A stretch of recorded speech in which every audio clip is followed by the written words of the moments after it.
ورځ در باندې اوس دا ښه صحیح وګورم ښه دا د پیغمبر صاحب په وخت کې چې دی کله چې دا مسجد نبوي و دغه مسجد نبوي و د پیغمبر صاحب په وخت کې ښه دا ځای چې دی دا د ده کور د پیغمبر صاحب او د بیبي عایشه او دا د اخوا چې دي دا کورونه دا مخې ته چې دا دهلیزونه غوندې دي انګړې دي دا د پیغمبر صاحب د نورو بیبیانو کورونه ټولو ته یې بېل بېل کورونه جوړ کړي وو خو دغه چې دی خپله د بیبي عایشه کور و چې خپله پیغمبر صاحب ورسره اوسېده او هم د دې کور نه که دلته لاندې وګورئ دغه د دروازه تلې وه مسجد نبوي ته او منبر چې دی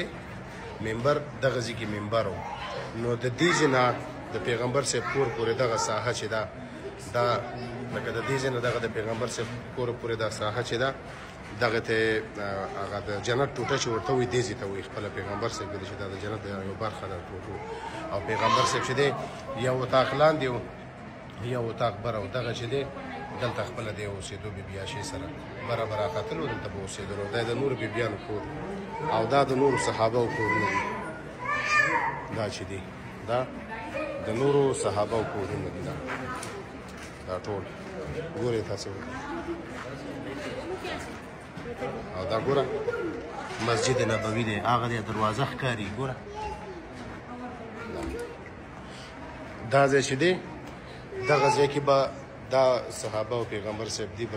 راغونډېدل مشورې به یې کولې کله چې پیغمبر صاحب د دنیا نه رخصت وکړو رحلت یې وکړ نو دلته صحابه راغونډ شي و همدې ځای کې چې دی دا ځای دې ځای کې حضرت ابوبکر صدیق رضی الله عنه چې دی هغه بیا په حساب باندې دغه شو خلیفه شو مخکې ټاکلی شولو نو دا مې غوښتل چې تاسو سره یې زه شریک کړم